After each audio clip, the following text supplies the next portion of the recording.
I know you, you did request to go first, so if you're ready, Should I stop sharing my screen? Do you have a presentation? You're on mute. I can unmute you. No, I can't unmute you. Sorry, I can now speak. Right. I'll see if I can share the screen. I've got a few slides and I've only got 10 minutes, so I think that'll be fine. Let me just see whether the share actually works, since I can't see your chat. It'll be interesting to see. Share screen. Right, is it doing it? Oh, it is. It's interesting. Okay, so I'm just going to put this onto presenter, which it should do. Is it going to do it? No. Yeah, there we are. So yes, as has been introduced, can you hear me and can you see the slide? Amazing, everything's working. Great, okay. So I'm also head of school in Liverpool, but I'm here under the non-false pretense that I'm talking about research that I do, which is pretty much predominantly Southern based and mainly Africa based. And this year, with my colleague Ian Jackson, who's also at Liverpool, we've created what's called the AHUA Research Centre, which is looking at architecture and urban history in West Africa. And what you can see here is a building by Lasden, the library in Accra, Ghana. And although our focus is mainly modernist architecture, we are looking at architecture and urban history in a much more global manner. Why is this important? Because I think in some ways it culminates some of the research I've been doing in different pieces, like piecemeal over time, over the last almost 2 decades. And I would say that part of it has always been centering the work I do on the South, despite being, to be honest, employed and looked after by the North. And I don't see that being a particular tension. I think the issue is to how to foreground that and make the research that's being done in the South as relevant to the institutions with whom I work as, if you like, the run-of-the-mill, I would say, research that happens in the global North, which is generally the standard in architecture, particularly, because I've pretty much always been through the architecture schools in terms of my employment. So just moving on, if it lets me, will it let me? This gives you some ideas to the engagements I've had over time. I think the key one here is to think about the idea about, again, thinking about research from the South and how it is actually interlinked with research in the North. In a city like Liverpool, and indeed a lot of the old industrial parts of the UK particularly, industrialization, as we know, was very much fueled or developed through links, albeit they very painful and tenuous, with the South. So if you like, we are here because they were there. So in the case of West Africa, right back to the slave trade, but even earlier, there had always been these trade links. And Ghana is one of these countries particularly that has this history.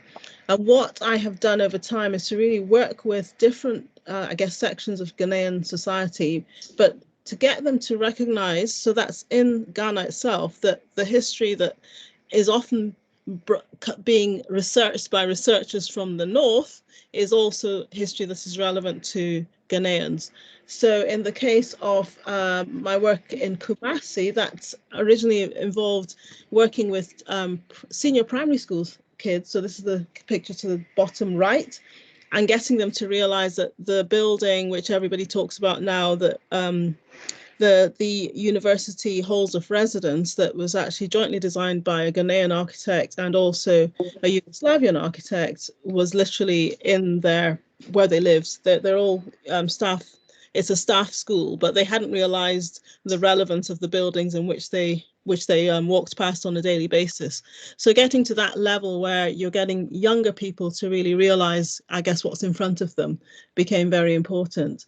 And from that, I think the thing that was next developed was a writing workshop, which got British Academy money. And really what I did was to, I guess, explore the rules. So whilst it's supposed to really support mainly early career researchers, so like yourselves and those in the first 5 years of their PhD, what I was able to do is to work again with masters and sometimes undergraduate students in Ghana to begin with, to get them to work with the early career researchers to write histories of modernist architecture in and around, to begin with, Ghana. We then expanded it to Nigeria. So we have had two sessions now with Nigerian architecture students being involved in this project. And now we're actually going off to Rwanda, to Kigali, to look at difficult histories of architecture. So whilst we've generally looked at campus architecture, which is something that binds us all in terms of post-World War II and the development of education in Africa, particularly tertiary education. In the case of Kigali, aside from the politics of today, there's a really interesting, difficult history around what education was in a part of the world that was originally Belgian Congo, German, French, and now it's British, or it's got British links. So there's that whole issue about dealing with the architecture on the ground and understanding it socio-politically and contextually, but also making sure that that is something that is situated in the understanding from within the country. So when researchers come through, there are researchers in the country that can say, right, these are the things we know, as opposed to the researchers coming through to, if you like, write the canonical text. The challenge here is that the canonical text, if there is one, should be jointly written. But oftentimes there is no need for a canonical text, because as we know, text should always and generally should be challenged in all that is being said. So that gives some context, but just to show you that it works both ways. This is a project I did in Manchester, where I was before I was in Liverpool, where I looked at, this is a school I looked at 25 years ago when I was a PhD student. And what we did was to analyze it. So I had master students in Manchester analyzing the school and looking at how we could actually do, was actually a 3D analysis of the school and creation of the 3D print, but also an environmental and thermal analysis. But so this is where I guess my teaching as well. I mean, the tropical school is well known now. It's part of the, I guess, the historical discussions nowadays. But to actually situate it in research that I've done in the past was really fulfilling. And in one case, one of the students actually decided to look at Sierra Leone for Abbey College. So this is where you actually again encourage self-learning, which is an area I hadn't really done research on, but with a lot of, I guess, encouragement from me. He went on to get the top thesis result and has actually gone off to Cambridge to do his master's stroke PhD. But so even within what I would call a very Western setting, which is still the case in the University of Manchester or MSA, correct me if I'm wrong, I'm sure there'll be somebody from Manchester on the line, you can still instill ideas and bits of ideas instilled from one's research, which is Southern based, into the curriculum, and it has really interesting results. So, you know, it's nice when you get a student coming, you know, emailing back to say, this is what's got me where I am now. That's for any teacher, that's the ideal, you know, of the X number of students you teach, you hope that there's one that runs away with the idea. So in this case, that's what's happened.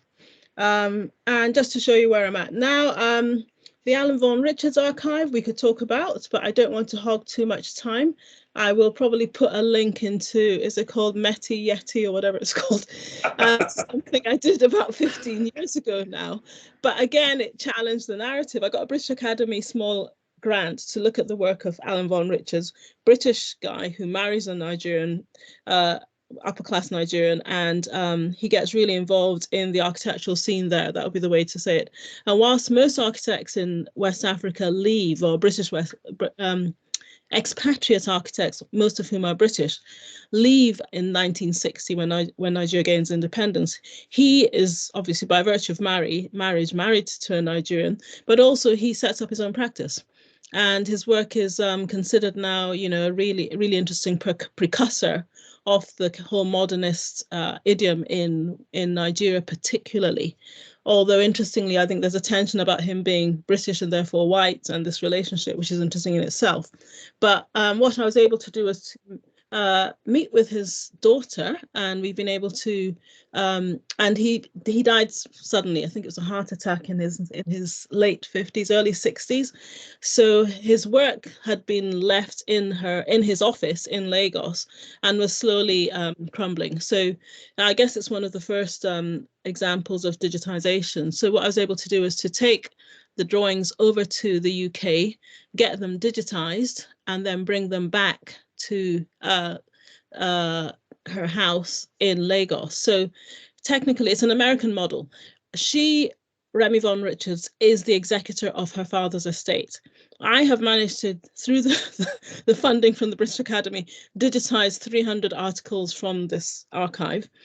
Which is effectively an archive, which sits at the University of Edinburgh, but the copyright remains with Remy. So if people want to use a high resolution image of her father's house or drawings, they normally contact me, and I sort of say to Remy, this is happening. Generally, there's no real financial transaction, but it does mean that the copyright remains situated with Remy, being Alan von Richards' daughter.